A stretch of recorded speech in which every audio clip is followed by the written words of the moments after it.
te remercie pour cette présentation. Tu as souvent utilisé le tu en ce qui concerne mon travail. Très clairement, c'est un nous qu'il faut utiliser. Et c'est pour ça que je suis ravi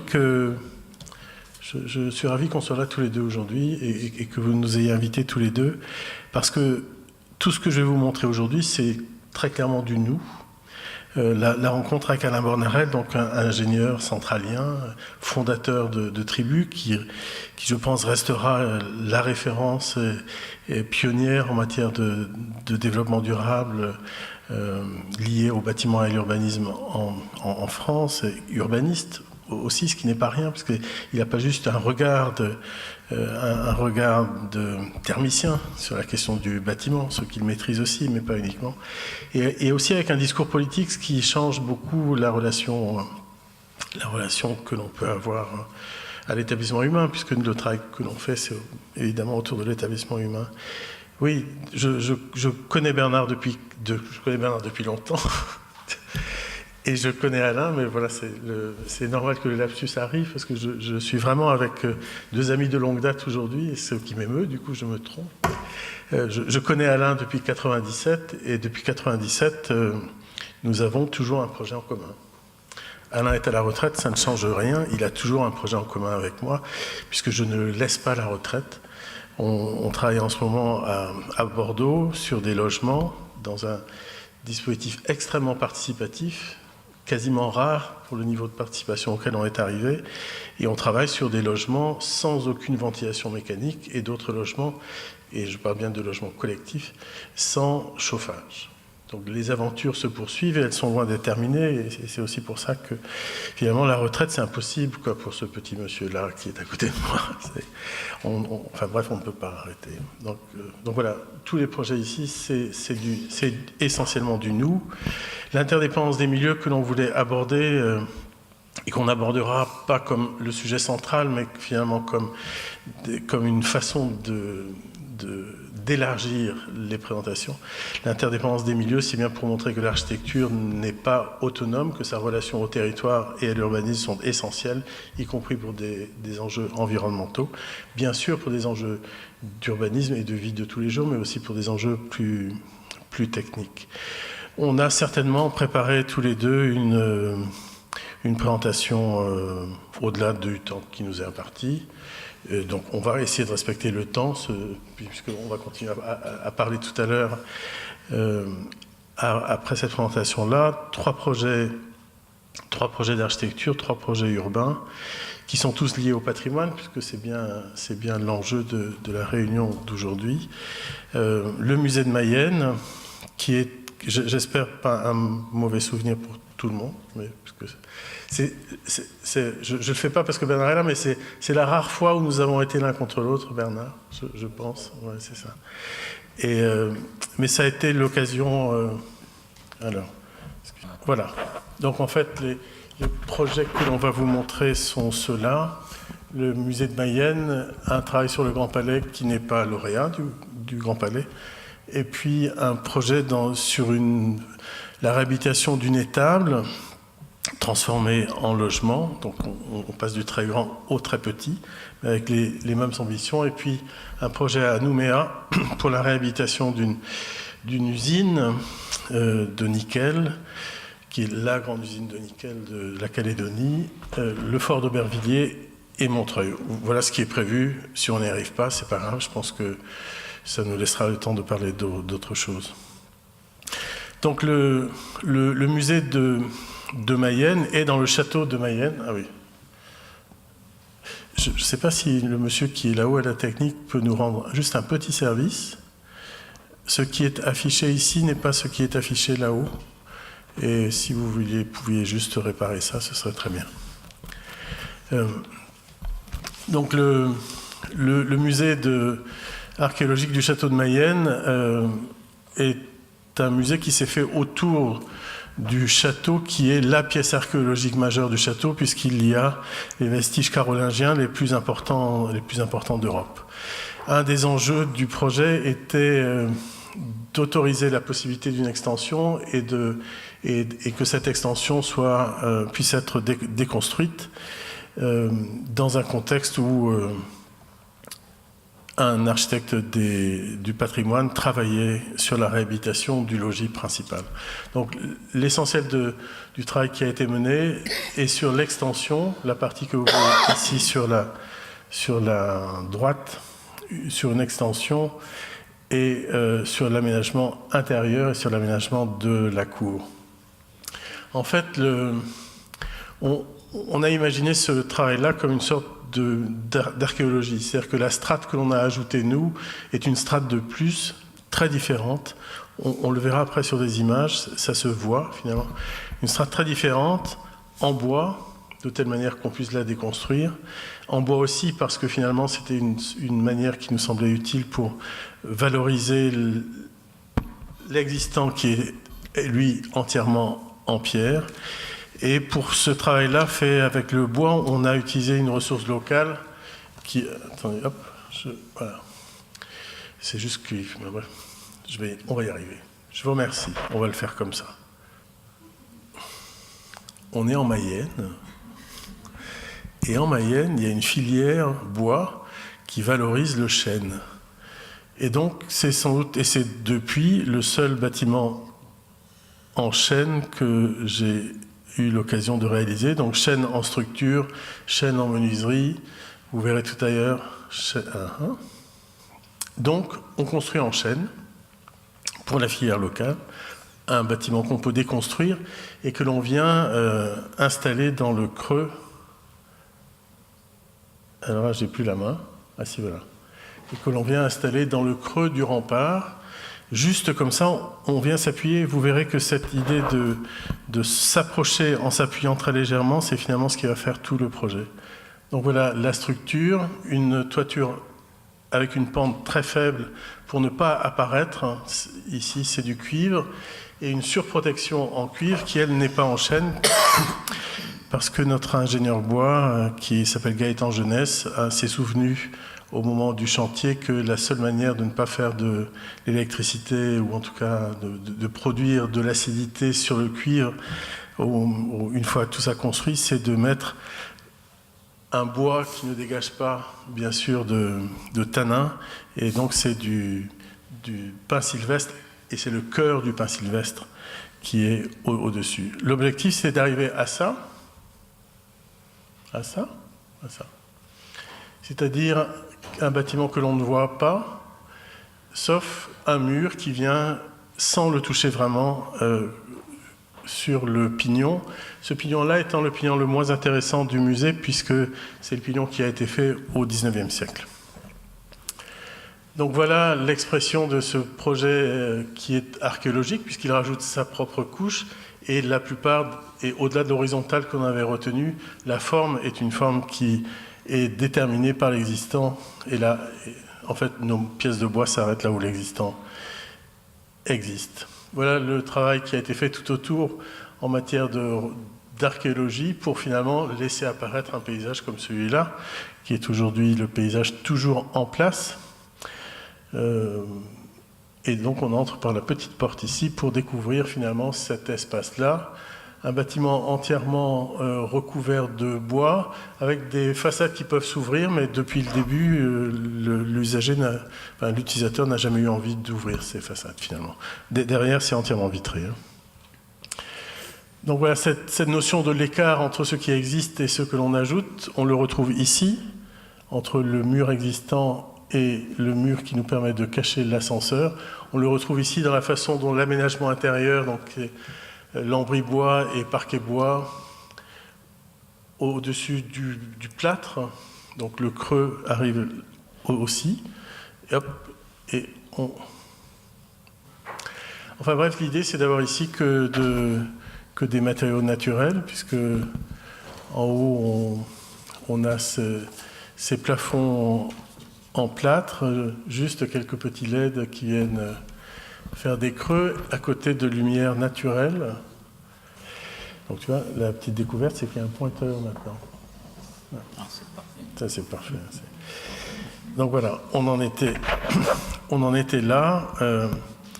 Donc, on va dire, la première réponse au patrimoine, et qui est une réponse qui était liée au programme, c'était pouvoir déconstruire sans porter atteinte au patrimoine. Enfin, que je vous dise, à l'époque, et ça nous avait été expliqué par les gens qui étaient en charge de ce musée, la haute qualité environnementale, c'était une histoire d'ingénieur. Ça tombait bien parce que l'ingénieur, je l'avais avec moi. Et qu'on avait envie de faire quelque chose de différent. Donc voilà, ici les matériaux dont j'ai parlé, et vous voyez apparaître ici sur le côté un écart, toujours un écart entre le projet et l'existant, de la même manière que l'on va retrouver le même écart entre l'existant et le projet avec la lumière qui est là, et aucune structure ne s'appuie sur l'existant. Il y a des éléments qui sont suspendus à la structure, donc vous voyez cette structure en chaîne donc, que l'on démonte, si on le souhaite, avec des éléments ici qui viennent suspendre ces parties-ci, qui viennent juste se poser et non pas s'appuyer. Et donc cette partie-là qui est une autre réponse environnementale à la question patrimoniale. C'est-à-dire que qu'est-ce qu'on fait d'une muraille quand ça n'est plus une muraille? Qu'est-ce que devient une muraille quand c'est plus du tout un mur extérieur, mais que ça devient un mur tout court, c'est-à-dire que la qualité de l'air, la chaleur, tout ça c'est différent à droite et à gauche. Et donc Alain a apporté une réponse que l'on développera tout à l'heure sur les plans. Mais voilà. Donc voilà, toujours ce travail sur des matériaux bruts, et chaque fois qu'on a pu cacher les choses, on les a cachées. Un travail sur la technique aussi qui consiste à faire en sorte que le dessin du sol, c'est une manière de masquer toute la problématique d'alimentation qui se trouve ici entre ces parties en terre cuite. Donc ces éléments de chaîne, ce sont en fait des goulottes techniques. Et voilà, ça c'est juste une petite image, on ne va pas revenir là-dessus. Le seul endroit où on a vraiment coulé du béton, c'est en toiture de la partie qui a été fouillée et au-dessus de laquelle il y a un jardin. Juste une inversion d'échelle pour en faire entrer la lumière. Le jardin est ici. Donc c'est un jardin qui a été dessiné par Guillaume Geoffroy de Chaume et terminé par Mutabilis, puisque Guillaume Geoffroy de Chaume nous a malheureusement quittés au moment où on faisait ce jardin, qui est de fait son dernier jardin. Donc voilà. Et je vais passer la parole à Alain sur ça. Donc, la structure dont je parlais, donc une structure très horizontale, entièrement en bois, qui ne vient pas s'appuyer sur l'existant, de la même manière que ici, ces pieux qui ont été placés de telle façon à ne pas abîmer ce qui avait été non pas fouillé mais reconnu, puisque l'idée était que l'on puisse venir fouiller plus tard ici. Tout ça installe un dégagement par rapport à l'existant, qui sert à la lumière, qui sert aussi à l'air. Je te laisse, Alain. Tout à l'heure, on voyait la muraille, la photo de la muraille, et là, en coupe, la façon dont on l'a utilisée. Alors, d'abord, patrimoine et énergie. Bon, on parle de patrimoine. On va peut-être pas beaucoup parler d'énergie. Parce qu'avant de parler d'énergie, ce qu'on regarde sur un bâtiment comme celui-là, c'est la question des ambiances.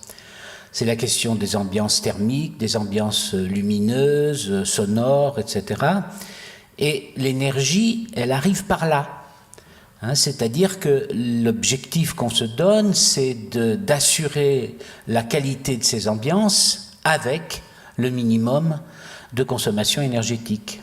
C'est ce qu'on appelle bioclimatique, c'est-à-dire d'essayer de tirer au maximum parti de l'environnement climatique du bâtiment, des atouts du bâtiment, pour réduire le recours aux énergies. Alors c'est une des premières applications, donc on voit sur cette image, vous voyez au pied de la muraille, c'est ce qu'on appelle un puits provençal.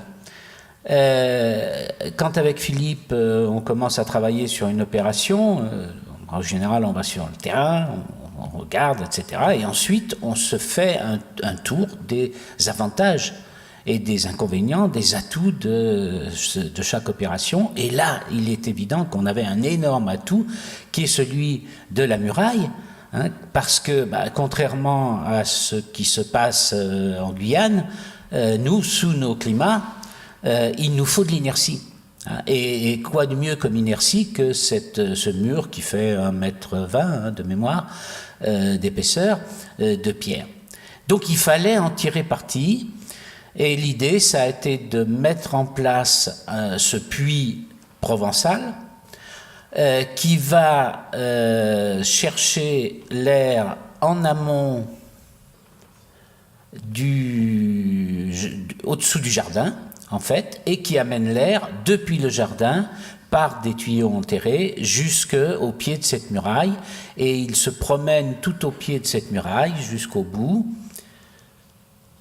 Voilà, avec un dispositif de préchauffage de cet air en hiver, c'est-à-dire qu'on a on a de l'air qui va être pris à la température ambiante au niveau des jardins, qui va arriver dans les salles à une température déjà bien plus élevée, après l'échange avec la terre, et puis éventuellement dans les périodes de froid, on rajoutera du chauffage avec des radiateurs à ailettes qui se situent sous le caniveau qu'on voit sur cette... Voilà, sous le caniveau qui est ici, et donc qui permet d'assurer à la fois une qualité d'ambiance en hiver, mais aussi en été, puisque en été, le système fonctionne dans l'autre sens, c'est-à-dire que l'air va se rafraîchir dans la traversée des tuyaux pour arriver plus frais, et cette fraîcheur va se stocker dans la muraille, et puis ensuite va réémettre dans l'ensemble des locaux. Un des intérêts était aussi lié aux chênes. En fait, quand vous changez la température entre l'intérieur et l'extérieur d'une muraille, il y a des transferts d'humidité. Et cette humidité, elle nous intéressait pour la conservation du chêne, puisque quand en fait un intérieur est beaucoup trop sec, le chêne fend, et nous ne voulions pas arriver à cette dimension-là, enfin à cet état-là. Donc voilà ici un travail qui a été fait. Il faut vraiment saluer l'existence d'artisans comme celui que l'on a eu. Regardez, le serrurier a découpé chacune des lames en inox en fonction de la situation exacte de la lame. Ce qui est, on sait bien qu'on ne fait pas d'architecture réussie quand elle est mal construite, et là on a vraiment eu un homme qui travaille magnifiquement. Donc voilà, vous le voyez ici du côté de l'entrée. Alors, l'autre élément dont tu pourrais parler, Alain, c'est la ventilation naturelle sur les espaces de centre. Je vais te remettre le plan, peut-être le plan de... Alors, de la même façon qu'on s'est occupé de l'ambiance thermique, eh bien, on s'est occupé aussi de la question de la qualité de l'air, et donc de la question de la ventilation. Là encore, on n'aura pas les mêmes solutions et les mêmes systèmes selon qu'on a à résoudre des problèmes qui sont liés à l'hiver, à la saison froide, ou des problèmes qui sont liés à l'été. Et là, on a un système qui est une sorte de système hybride qui va fonctionner en hiver avec de la ventilation mécanique, et notamment à partir de l'air qui est passé dans le puits canadien, mais par contre en été, et notamment sur les nuits d'été, on va fonctionner en ventilation naturelle, et l'air qui va donc être pris, par exemple dans ces salles-là, au-dessus de la muraille, va traverser les différentes salles et va pouvoir ressortir de l'autre côté. En été, avec des débits de ventilation très importants, c'est quelque chose qui va fortement rafraîchir l'ensemble des structures du bâtiment.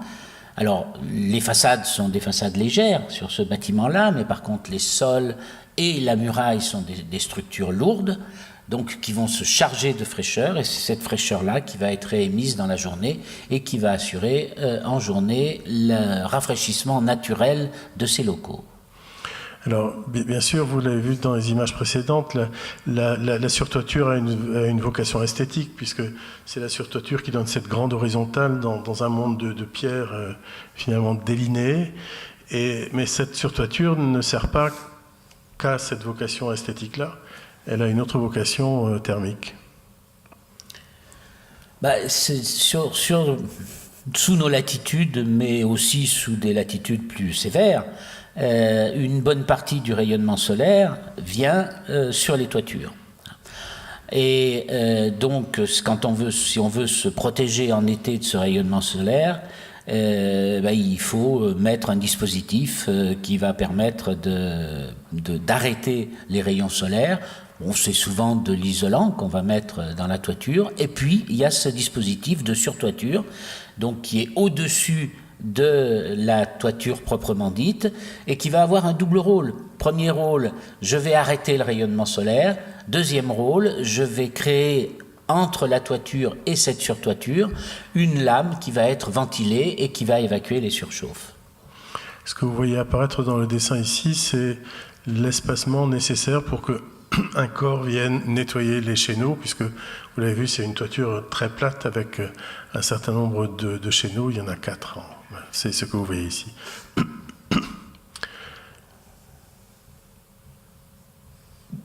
Donc voilà pour une situation simple où bien sûr on ne va pas isoler la muraille, quoi, histoire d'arranger notre bilan thermique.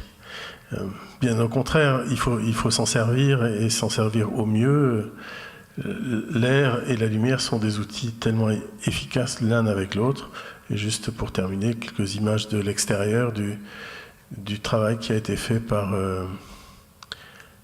Guillaume Geoffroy de Chaume. Voilà, toutes ces images, vous les avez déjà vues auparavant. Tu veux peut-être parler de ça? Ouais. Un petit mot là-dessus. Bon, évidemment, notre travail s'appuie toujours sur des outils informatiques qui permettent de préfigurer ce que sera le fonctionnement du bâtiment. Donc on en a un qui est ici, qui est ce qu'on appelle une simulation thermique dynamique, qui modélise le bâtiment et qui permet de voir comment ce bâtiment fonctionne.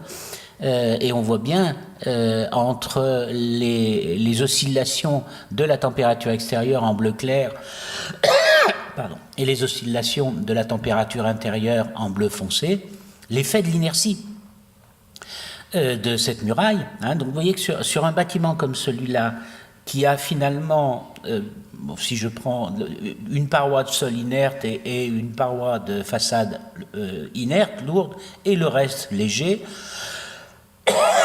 on a quand même une très forte inertie qui permet de réduire très très fortement les oscillations de température. Et puis le tableau qui est en dessous, c'est le tableau de calcul des consommations, qui sont également calculés avec ce type d'outils. Et vous voyez qu'on n'est pas très bon en énergie pour le chauffage. 57 kWh, c'est pas extraordinaire. Évidemment, comme le disait Philippe, on ne s'est pas amusé à isoler le mur d'enceinte.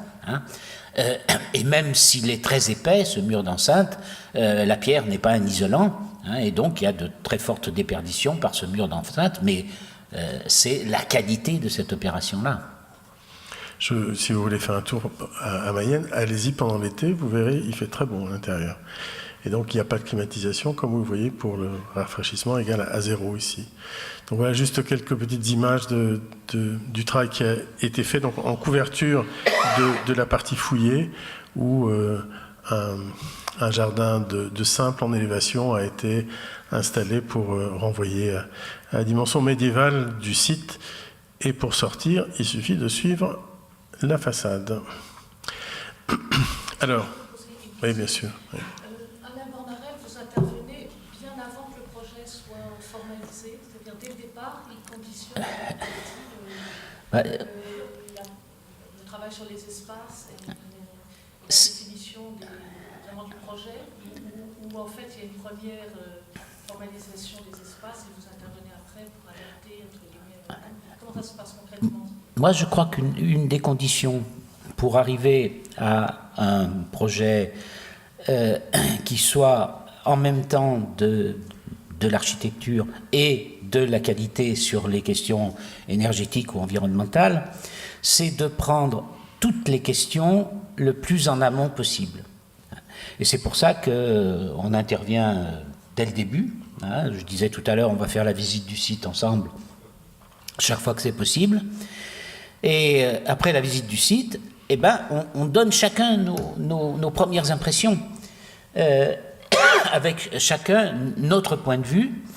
Et c'est souvent là que se construisent finalement les principes sur lesquels on va travailler après les uns et les autres. Hein. Puis ensuite, Philippe, évidemment, travaille sur l'organisation des espaces et puis nous renvoie une première esquisse sur laquelle on donne un avis et ça continue comme ça, avec des allers et retours. Vous avez remarqué qu'Alain a dit on donne notre appréciation, notre ressenti. Du coup, ça va me permettre de dire que quand mes confrères pensent que le développement durable, c'est de la contrainte, c'est qu'ils ont un rapport un peu bizarre avec le monde, quoi. Parce que finalement, les architectes, on leur donne tout. On leur donne tout. On leur donne le terrain, l'argent, les règles, le fonctionnement. Enfin, on est gâtés, quoi. On travaille avec des données. Et une des données évidentes, puisqu'elle est là avant nous. Enfin, quand on dit le climat préoccupe, c'est ce qui est avant l'occupation. Enfin, bon. Donc voilà l'analyse faite par ceux qui ont un autre regard que le mien, ou celui de mes collaborateurs sur l'environnement, sur le climat, c'est une donnée, c'est un don, quoi. Donc on travaille avec ça. Et moi, je me sens d'autant plus gâté que j'ai des gens qui me nourrissent. Je dois dire, chaque fois que quelque chose arrive de plus, c'est toujours avec joie. Et c'est sans doute un peu pour ça aussi que la médiation citoyenne, on aime la faire, parce qu'elle est de cet ordre-là. Voilà. Aujourd'hui, les projets, on les partage. Mais... Hop, Grand Palais.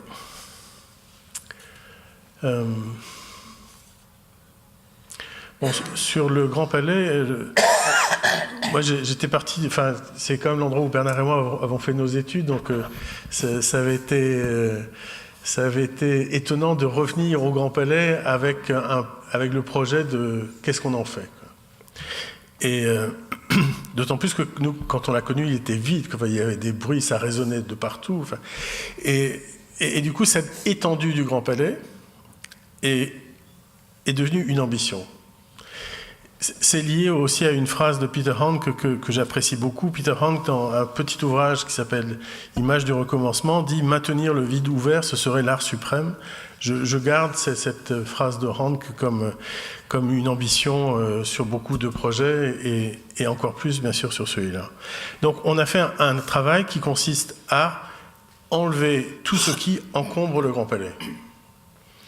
Tout ce qui encombrait la situation actuelle pour revenir à une disposition extrêmement ouverte, avec une autre entrée que celle qui existe aujourd'hui, qui est...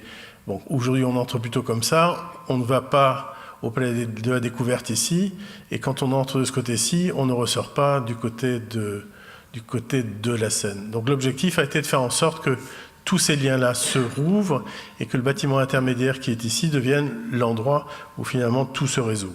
Je vais aller très vite sur l'architecture parce que vous verrez les principes simples qu'on a utilisés. Voilà un autre type d'entrée, des éléments... On vient rechercher la partie inférieure, là où se trouvaient les écuries. On ressort au niveau de la partie arrière, là où étaient les écuries. Et on vient rendre possible toutes ces continuités dans tous les sens. Le travail amène à retrouver les rampes que les chevaux utilisaient, puisque ici on est au niveau des écuries. Vous savez, le Grand Palais a été très utilisé pour des courses pendant très longtemps. Ça reste encore, puisque le derby Hermès ou le trophée Hermès existe toujours.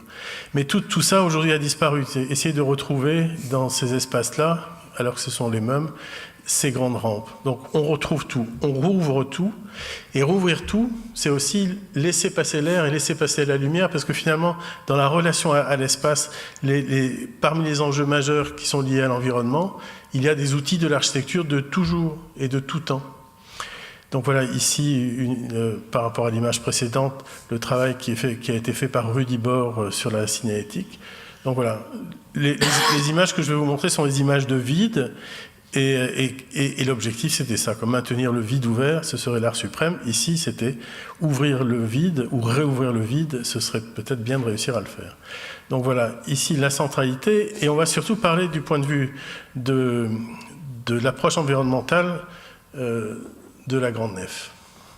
La grande nef, il y a certains moments dans la nef, enfin bref, non, on n'y est pas encore, mais grosso modo, les espaces qui sont ici, je ne vais pas m'attarder sur ça, c'est juste des images de l'ouverture. Voilà. La nef. Quand la verrière a été refaite, ils ont fait un choix qui est sans doute économique et sans doute aussi un choix patrimonial, de laisser du verre simple et de ne pas mettre un verre qui protège. Donc vous pouvez avoir 35 degrés à l'extérieur ici, et finalement il ne fait pas beaucoup plus chaud là, mais par contre la dalle ici peut atteindre, au bout d'une semaine d'accumulation, enfin c'était de l'ordre de 50 degrés. Parce qu'il n'y a pas de ventilation naturelle, parce qu'il n'y a pas... Enfin, nous, on dit ventilation naturelle, on pourrait dire parce qu'il n'y a pas de moteur assez grand pour enlever tout ça et de faire en sorte que la climatisation règle l'histoire. Et donc là, je vais laisser très vite la parole à Alain avant de parler juste de cette dalle. Donc, ce que vous voyez là, ce n'est pas l'état actuel du Grand Palais, hein. C'est le projet. Avec des choses qui ont changé, le sol n'est plus le même. Quelques ouvertures ont été faites et ici on ne le voit pas, mais ce mur-là est extrêmement actif. Le sol ici sur lequel s'installent finalement tous les éléments techniques inférieurs, c'est un grill inversé qui permet de venir accrocher des structures comme celle-là et dans lequel on peut aussi faire passer des éléments techniques. Et là, je laisse la parole à Alain. Peut-être qu'il y en a une qui est un peu plus après. Hop, sur le confort d'été, sur le confort d'hiver, pardon. Celle que tu prends celle que tu veux. Non, c'est celle-là. Celle-là, okay. Voilà. Alors, le challenge, c'était de faire du confort sans toucher à l'enveloppe, parce qu'on n'avait pas le droit de toucher à l'enveloppe. Or, comme chacun sait, la bioclimatique, c'est bien de travailler sur l'enveloppe, sur l'interface entre le climat extérieur et l'ambiance intérieure. Donc, il a fallu multiplier des solutions, plein de solutions, qui évitaient de travailler, de toucher à l'enveloppe. Donc, on ne pouvait pas isoler. Alors, il y a une première chose à faire, relativement simple, c'est d'éliminer les courants d'air. La nef du Grand Palais, c'est un nid à courant d'air. Bon, donc ça, c'est assez simple, hein. Il faut repérer d'où viennent les courants d'air et traiter correctement l'étanchéité des différents éléments d'ouverture et de fermeture. Ensuite, deuxièmement, pour pouvoir chauffer tout ça, il est évident que quand on est sur des grands volumes comme ça, on ne va pas s'amuser à chauffer l'air. Ça serait un gouffre d'énergie et économique. Donc il faut travailler par radiation. Il faut installer le plus de radiants possible. Alors la première idée qui vient, c'est effectivement de mettre un plancher radiant sur le plancher de la nef. Et on aurait résolu notre problème, parce qu'on a une telle surface de plancher qu'on aurait pu apporter toute la puissance nécessaire pour chauffer cette nef. Pas possible, évidemment, parce que ce plancher doit aussi servir de support à des installations, et donc un plancher chauffant aurait trop fortement limité les charges possibles sur ce plancher-là. Alors, donc, il nous restait une solution qui est la périphérie de la nef, donc des endroits sur lesquels, effectivement, ici et de l'autre côté, sur lesquels on n'a pas à faire porter de charge ultérieurement. Et donc, toute cette périphérie de la nef est installée en plancher chauffant. On regarde, c'est pas suffisant. Il manque encore pour arriver à des conditions d'ambiance à peu près satisfaisantes. Et donc on a regardé où est-ce qu'on pouvait encore trouver des dispositifs pour mettre du radiant. Pas trop évidemment, parce que c'est pas la peine d'aller chauffer le haut de la nef. Et donc le choix qui a été fait, c'est de mettre en place des radiants gaz, cette fois-ci, sur les parties latérales des galeries, hein, donc qu'on voit ici et ici. Et après, c'est une question de calcul de surface de ces radiants pour arriver à obtenir les températures qui nous étaient demandées, c'est-à-dire entre 14 et 19 degrés. Donc voilà pour ce qui est du confort d'hiver. Alors après, la question du confort d'été, on reviendra peut-être là après, elle doit être voilà ici. La question du confort d'été sur la nef, encore plus difficile à régler, quoi, hein, puisque évidemment, ce qu'expliquait Philippe, hein, c'est que cette surchauffe qui arrive sur ce vitrage entraînait des températures de surface sur la dalle qui, effectivement, on a fait des mesures, montaient à 50 degrés. Et ensuite, donc, cette dalle, c'était un plancher chauffant en plein été. Alors, donc là aussi, il a fallu mobiliser toutes les possibilités de rafraîchissement en dehors de celles qui touchaient à l'enveloppe. Alors d'abord, il y a l'air extérieur. L'air extérieur, avec le phénomène que j'ai décrit déjà tout à l'heure sur Mayenne, c'est-à-dire aller chercher l'air frais la nuit, le faire rentrer et le stocker dans la journée, le stocker la nuit pour qu'il puisse réémettre dans la journée. Donc là, on avait tout ce qu'on voulait. On pouvait aller chercher de l'air à l'extérieur par les parties basses, du premier niveau du Grand Palais. Donc, à condition de remplacer les fenêtres, les portes par des grilles. Voilà. Pour assurer, évidemment, parce qu'il faut de forts volumes d'air, donc de très grandes sections, mais il faut effectivement assurer l'anti-intrusion de façon simple.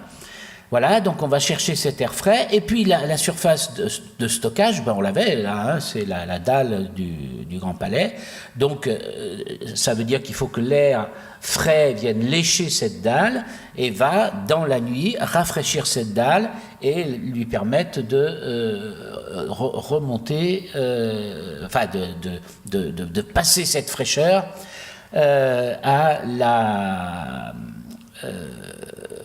au reste de l'ambiance. Alors, encore une fois, ça ne suffit pas. Donc, il a fallu trouver d'autres dispositifs. Alors, j'en décris au moins deux.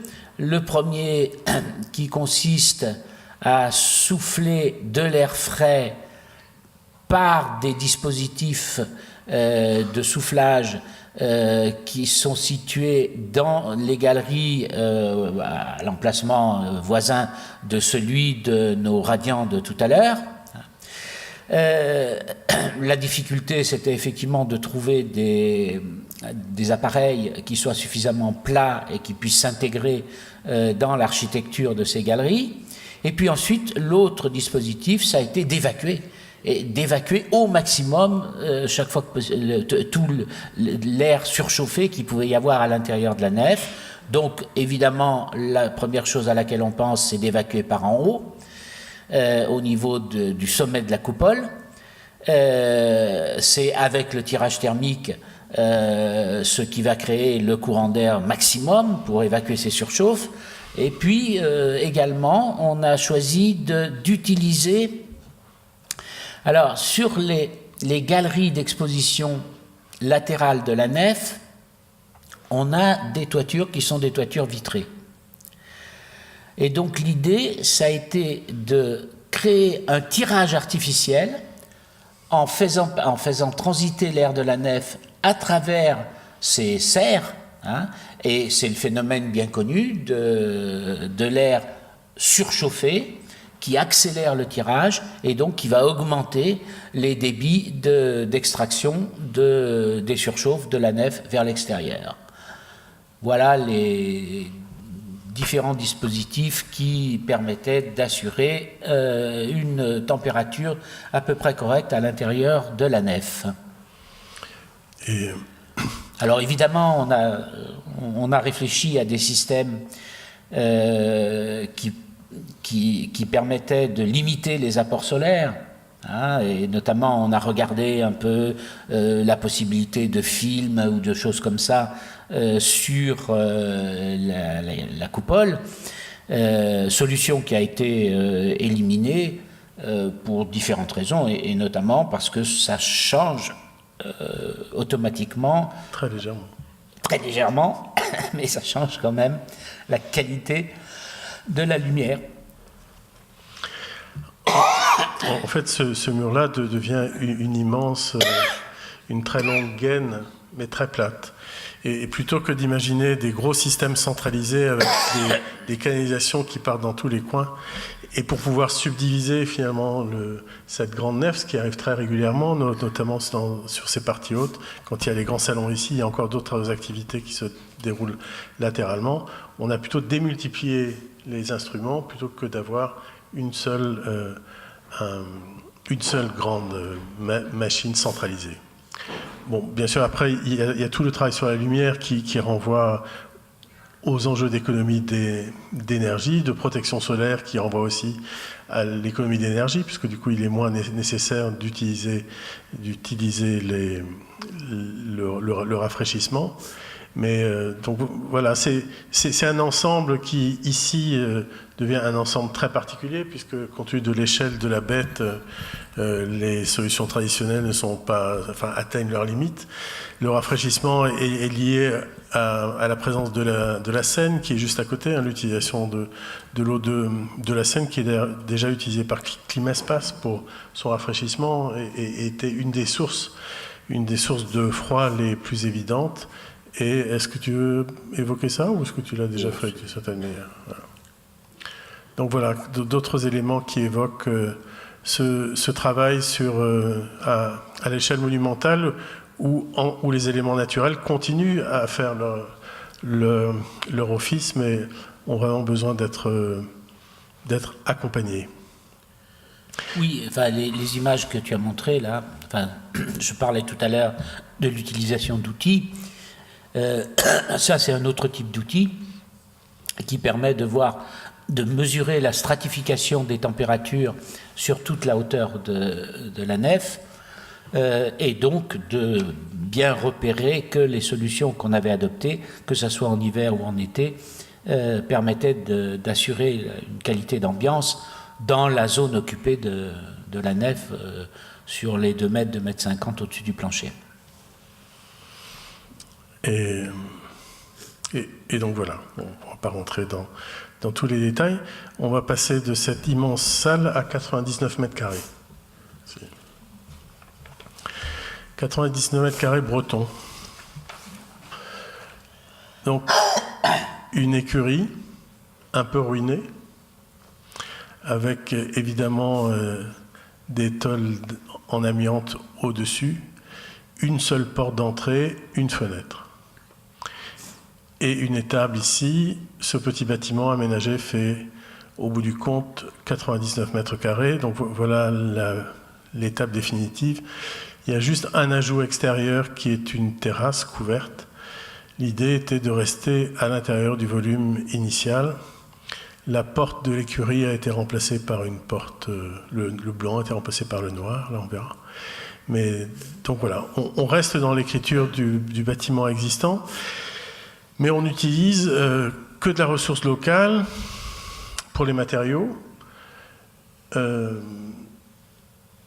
c'est-à-dire que l'on vient réaliser tout en bois à l'intérieur et c'est en bois massif. C'est ce qu'on appelle des CLT, Cross Laminated Timber.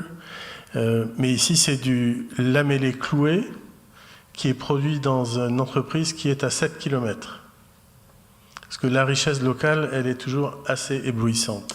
Oui, il faut dire que le lamellé collé, qui est très couramment utilisé, a un énorme inconvénient, c'est que il utilise de la colle, comme son nom l'indique, et la colle est émetteur de composés organiques volatiles, formaldéhyde et autres. C'est pour ça que la solution lamellée clouée est une solution alternative tout à fait intéressante. Donc voilà, le produit vient d'une entreprise d'à côté, mais qui ne fait pas venir son bois d'Autriche, puisque le bois c'est de l'épicéa de Sitka, et l'épicéa de Sitka c'est le bois de la filière locale, c'est le bois que la Bretagne aujourd'hui exploite, puisqu'il a été planté il y a à peu près 60 ans. Au mur, l'isolation intérieure, c'est du béton de chanvre. Au plafond, on retrouve l'épicéa de Sitka. Derrière l'épicéa de Sitka, isolation en ouate de cellulose, au-dessus de la ouate de cellulose, de la laine de bois compressé, ce qu'on appelle le Pavatex. Au sol, un parquet en châtaignier, une isolation sous le parquet, une dalle, une isolation sous la dalle, et vous voyez une table qui n'est rien d'autre que le découpage de la porte qui permet d'accéder ici à la cuisine et à la chambre, et aux chambres qui sont là. Dans ce bâtiment, donc, qui a une isolation continue parfaite intérieure, en fait c'est une boîte isolée à l'intérieur de la boîte extérieure, il n'y a pas de chauffage, il y a juste un poêle à bois qui est un poêle de masse qui est installé dans le séjour, et dans les chambres il n'y a donc pas de radiateur, et d'où en fait ce travail sur les ouvertures et les continuités d'ouverture. À l'étage, un dortoir, toute la chaleur arrive par là. Dans les chambres, les portes sont en bois massif, elles ont la hauteur... bon là, le 2,26 m, c'est évidemment un clin d'œil à Corbu, mais c'était aussi la seule manière d'avoir 2 niveaux habitables dans cette maison qui n'est pas si grande que ça, donc les portes font 2,26 m ici.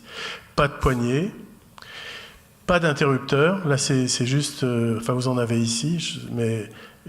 là, c'est juste une prise, pas d'interrupteur pour réduire le nombre de linéaires de câbles à l'intérieur de la maison, et essentiellement de la matière, que de la matière laissée brute, elle n'est même pas traitée, l'idée c'est d'attendre son vieillissement. On ne le voit pas trop, mais il y a aussi un travail sur l'extérieur, et Alain reprendra le relais sur l'intérieur, parce qu'il n'y a pas de chauffage et il n'y a pas de ventilation. Zéro ventilation mécanique. Tout se fait en naturel total. Et à l'extérieur, on est dans une carrière ici, et là, on voit le début du front de coupe de la carrière, qui est une grande roche qui est tournée vers le sud-ouest et qu'on a maintenue parce que l'effet d'îlot de chaleur, ça peut avoir du bon, notamment certains soirs en Bretagne. Et donc la ventilation, ou son absence en fait. Oui, l'absence de ventilation mécanique. On a fait avec Philippe des logements en ventilation naturelle assistée et contrôlée à Saint-Nazaire. Donc c'est un système de ventilation naturelle qui rentre par des bouches d'entrée d'air dans les menuiseries extérieures, qui sort par des bouches dans les salles humides, exactement comme la ventilation mécanique. Simplement, il n'y a pas de moteur au bout, il y a une cheminée et c'est l'effet du tirage thermique. Mais pour rentrer dans le cadre réglementaire de la ventilation en France, il faut rajouter plein de choses. Il faut faire en sorte que l'air fonctionne bien dans le bon sens, rentre par les chambres et sorte par la salle de bain. Il faut faire en sorte qu'il y ait 2 vitesses. Il faut faire en sorte qu'il n'y ait pas des débits trop importants pour éviter des très fortes consommations énergétiques, etc., etc. Ce qui fait qu'on arrive à des systèmes qui sont des systèmes efficaces. Le bâtiment qu'on a fait à Saint-Nazaire a fait l'objet d'un suivi qui est tout à fait positif, mais qui sont des systèmes très compliqués. Alors que il y a un truc qui existe depuis une éternité qui s'appelle l'ouverture des fenêtres, qui a aéré les logements pendant des siècles. Pourquoi ne pas revenir à des dispositifs comme ça? Alors pourquoi ne pas revenir à des dispositifs comme ça? C'est notamment pour une raison, ne parvenir uniquement à un dispositif comme ça. C'est notamment pour une raison, c'est que l'ouverture des fenêtres, il faut que les gens soient là à l'intérieur pour ouvrir. Donc elle ne peut être une réponse qu'aux pollutions qui sont liées à l'occupation à l'intérieur des locaux. Or, on sait qu'il y a plein de pollutions qui ne sont pas liées à l'occupation, qui sont des pollutions permanentes. C'est composés organiques volatiles, etc. J'en parlais tout à l'heure. C'est des particules, c'est des biocontaminants, etc. C'est les produits ménagers qui émettent des trucs en permanence. Et donc, ça veut dire qu'il faut qu'il y ait quand même un minimum de ventilation permanente dans les logements pour éliminer cette pollution-là. Et donc, c'est le choix qu'on a fait sur cette maison, qui est de séparer le système de ventilation en deux, d'avoir une petite base de ventilation permanente pour les ventilations les pollutions liées au bâti, et d'assurer les ventilations liées à l'occupation, c'est-à-dire quand il y a un surcoût de pollution, par de l'ouverture des fenêtres. Là, les occupants sont là, ils se rendent compte et ils peuvent agir sur l'ouverture des fenêtres. Voilà. Et donc, par contre, ce qu'on a voulu sur cette maison-là, c'est avoir le système le plus simple possible pour assurer la ventilation de base permanente.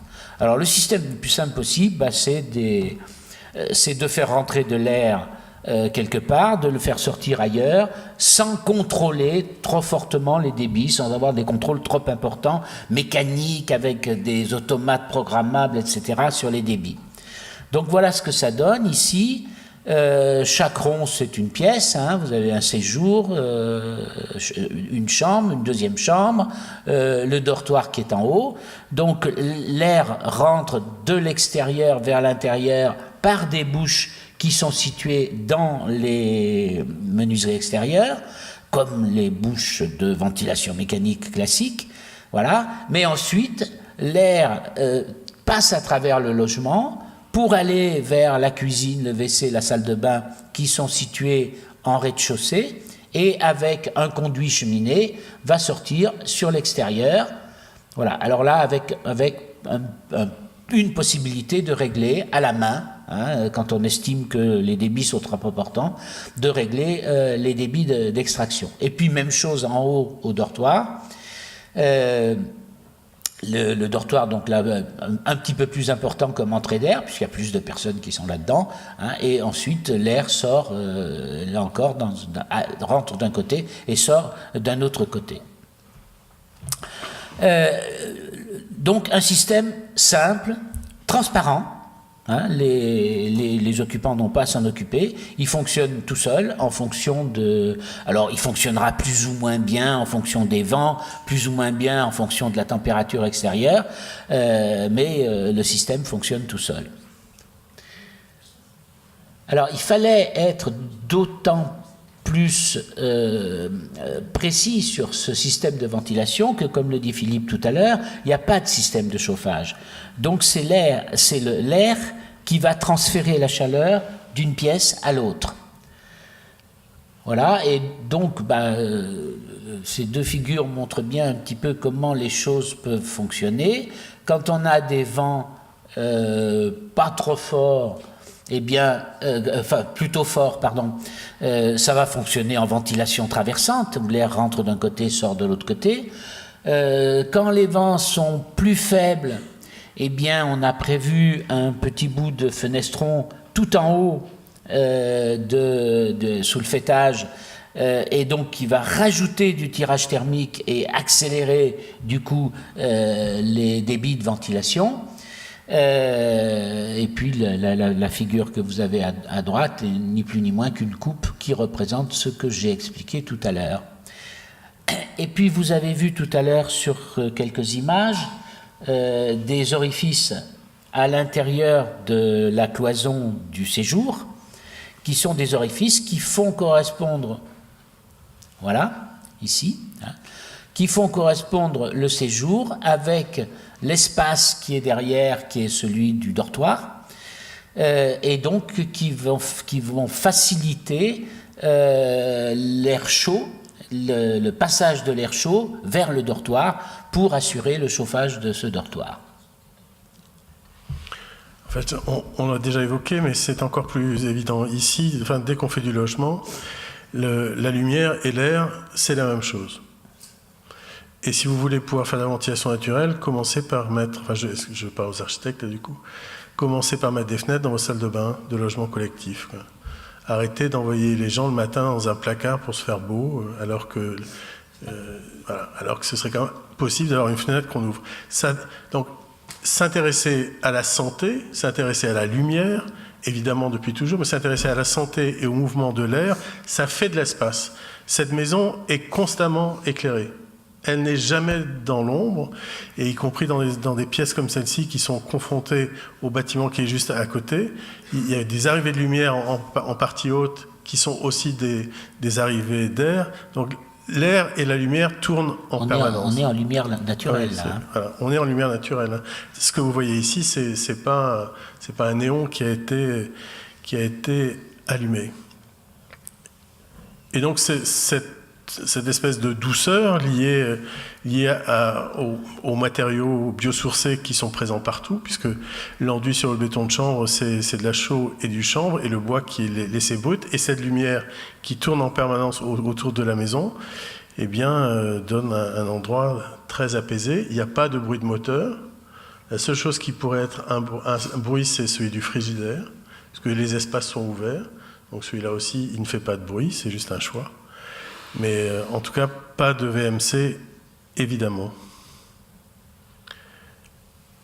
Bon, dans le Finistère, il y a assez de vent pour qu'on réussisse à faire de la ventilation naturelle, on va dire, mais Saint-Nazaire aussi, c'est pour ça qu'on y a fait nos premiers logements en ventilation naturelle. On était sûr que la différence de température entre la terre et l'eau fait qu'il y a toujours un peu de vent, hein, qui fait que ça bouge.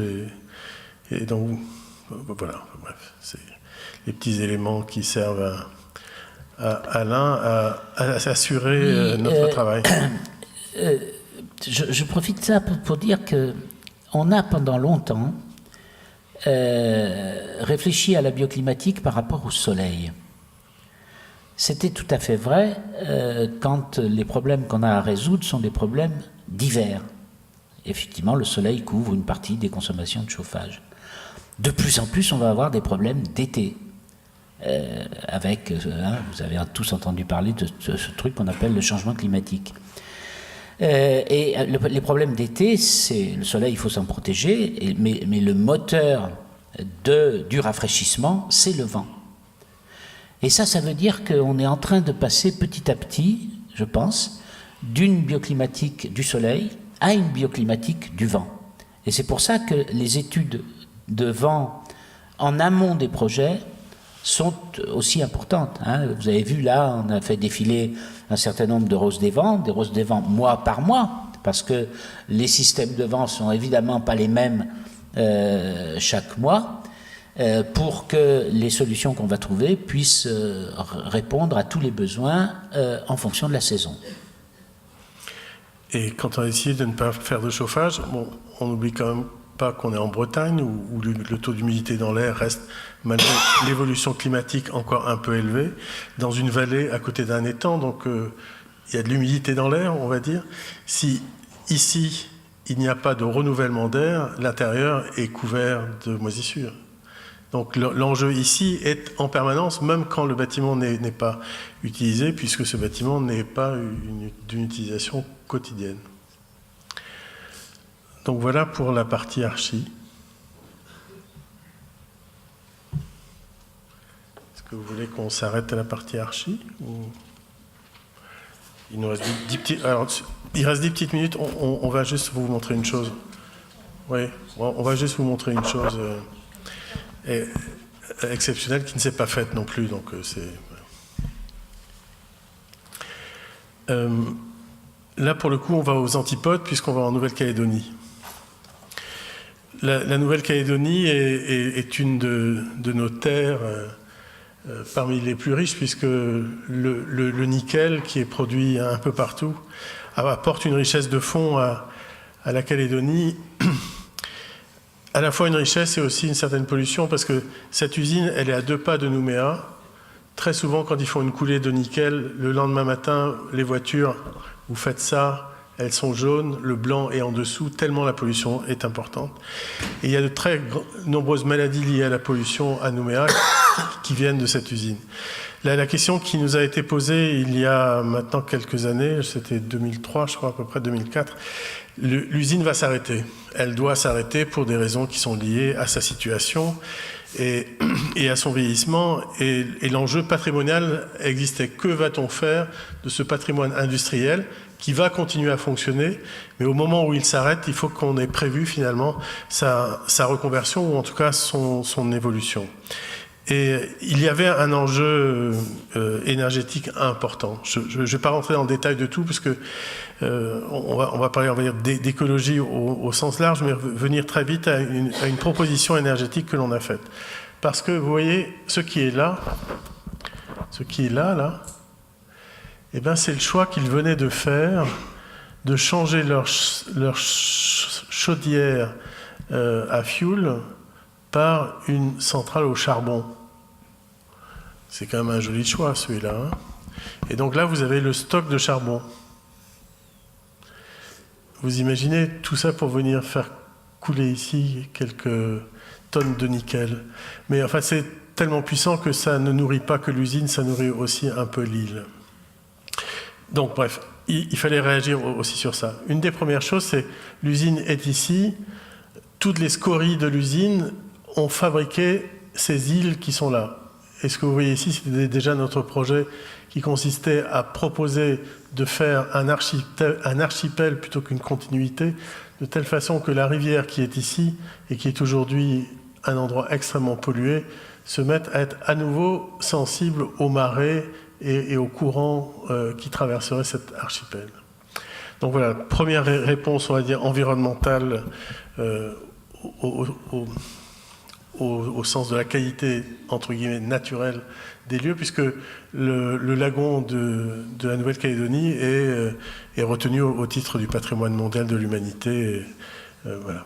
Donc, la partie la plus ancienne qui va continuer à travailler, la partie industrielle, et puis la nécessité d'organiser la relation à la ville à partir de ces façades, finalement. Mais ces façades, c'est aussi l'endroit où se trouvent les pièces patrimoniales les plus importantes de l'usine, puisque la première usine était à cet endroit-là. Donc on réorganise le fonctionnement général. On se demande comment le tas de scories, qui ressemble plutôt à ça aujourd'hui, peut se végétaliser. Depuis lors, des tests ont été faits et en fait, la scorie est en train d'être revégétalisée latéralement avec un très gros travail, très intelligent sur les types de végétation qui peuvent petit à petit envahir ce tas qui est donc un tas entièrement noir puisque c'est de la scorie de fonderie et qui est toujours exposée à la température du solaire qui est très importante ici. Donc voilà quelques éléments liés à ce travail d'écologie végétale, biodiversité. Et donc voilà les éléments qu'on a proposés pour le fonctionnement. Sur la partie patrimoniale, bâtiment, à proprement parler, ce qu'on a fait, c'est qu'on a cherché à garder toutes les parties les plus anciennes que l'on voyait sur cette image ici, qui sont celles-là, et qui étaient proposées pour être détruites, mais auxquelles on a donné une nouvelle vocation.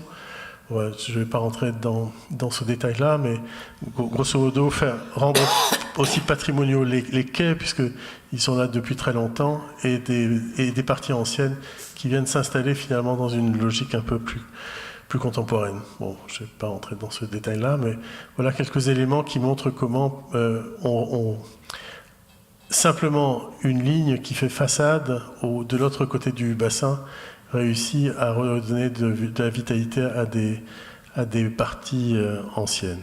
Donc, voilà, ça donne quelques images comme ça.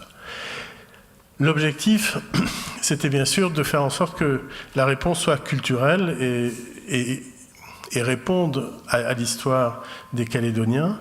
On a travaillé ici avec Rudy Bord, qui travaille aussi avec nous sur le Grand Palais.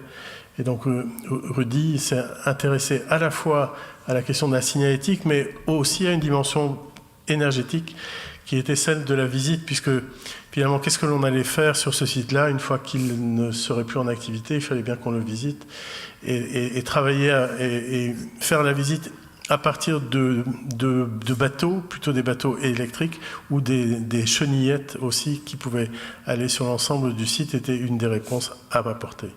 Alors bien sûr, avec Alain, puisque ce travail-là aussi s'est fait avec Tribu, il y a eu un travail particulier qui a été fait sur l'énergie et sur la ventilation.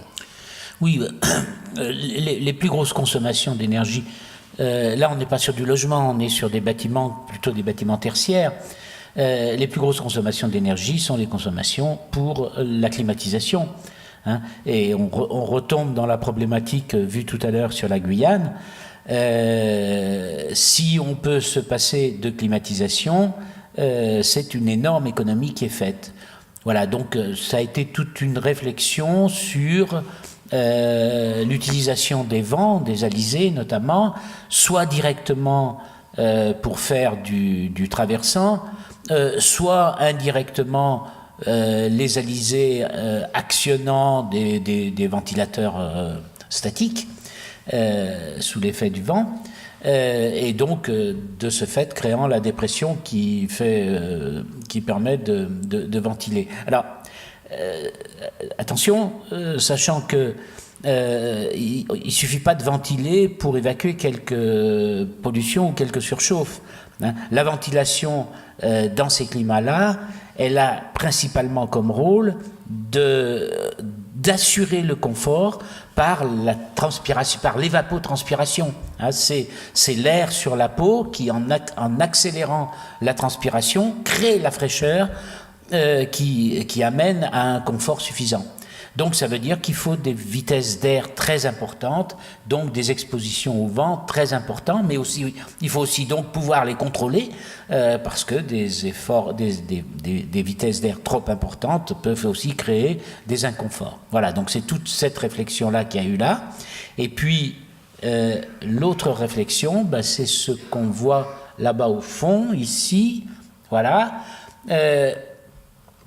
Qui est, Philippe tout à l'heure rappelait l'arrivée de cette chaufferie charbon qui est la pire des choses du point de vue de l'environnement, et donc l'idée c'était de proposer en alternative une centrale solaire. Alors une centrale solaire qu'on voit là-bas au fond, qui est une centrale solaire d'un type un petit peu particulier. C'est une immense serre de plusieurs hectares, hein, ici, donc qui était prévue sur les pentes laissées libres par les scories. Donc, de couleur noire en plus, ce qui facilite les choses. Donc l'air sous cette serre va se surchauffer. Se surchauffant et avec en plus accéléré par la tour qui va servir d'exutoire à ces serres, donc avec le tirage dû à la hauteur de la tour, c'est des tours qui font plusieurs dizaines de mètres, hein.